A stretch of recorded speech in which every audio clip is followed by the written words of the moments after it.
എറണാകുളം മലയാറ്റൂരിൽ പശുവിനെ കൊന്നത് പുലിയെന്ന് സ്ഥിരീകരിച്ചു. പ്രദേശത്ത് വനം വകുപ്പ് സ്ഥാപിച്ച ക്യാമറയിൽ പുലിയുടെ ദൃശ്യങ്ങൾ പതിഞ്ഞിരിക്കുകയാണ്. ജനങ്ങൾ ജാഗ്രത പാലിക്കണമെന്നാണ് വനം വകുപ്പിന്റെ മുന്നറിയിപ്പ്. വിവരങ്ങളുമായി സഹിൻ ആന്റണി നമുക്കൊപ്പം ചേരുന്നുണ്ട്. സഹിൻ, പുലി തന്നെയാണെന്ന് ഉറപ്പിച്ചു അല്ലേ? തീർച്ചയായിട്ടും ഉറപ്പിക്കാൻ കഴിഞ്ഞിട്ടുണ്ട്. മലയാറ്റൂർ മണപ്പാട്ടിച്ചിറയ്ക്ക് സമീപം പാണ്ടിയഞ്ചിറയിലാണ് ക്യാമറ സ്ഥാപിച്ചിരുന്നത് വനം വകുപ്പ്. എന്നാൽ കഴിഞ്ഞ ദിവസം രാവിലെയാണ് പുലി ഇറങ്ങിയത്. പകൽ സമയത്ത് പുലി ഇറങ്ങിയത് ജനങ്ങളെ ഭീതിയിലാഴ്ത്തിയിട്ടുണ്ട്. അവിടെ പാണ്ടിയഞ്ചിറയ്ക്ക് സമീപം അവിടെ കിട്ടിയിരുന്ന ഒരു പശുവിനെ പുലി കൊന്ന് ഭക്ഷിക്കുകയായിരുന്നു. അപ്പോൾ തന്നെ ജനങ്ങൾക്ക് സംശയമുണ്ടായിരുന്നു. ഇതേ തുടർന്നാണ് വനംവകുപ്പിനെ കാര്യം അറിയിക്കുകയും വനംവകുപ്പ് അവിടെ ക്യാമറകളെല്ലാം സ്ഥാപിക്കുകയും ചെയ്തത്.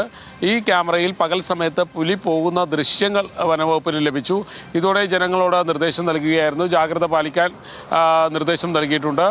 മാത്രമല്ല, മുൻപും ഇത് തന്നെ സംഭവിച്ചിട്ടുണ്ട്. ഒരു കൂരേക്കാട് ചെക്ക് പോസ്റ്റിന് പരിസരത്ത് യുക്കാലി കവലയിൽ കഴിഞ്ഞ ദിവസം ഒരു പോത്തിനെയും പുലി പിടികൂടിയിരുന്നു.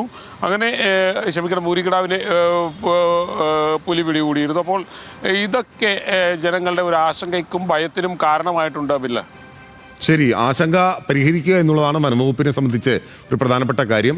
വലിയ ആശങ്കയാണ് അവിടെ ഉണ്ടായിരിക്കുന്നത് എന്ന കാര്യം സഹിൻ റിപ്പോർട്ട് ചെയ്യുകയാണ്.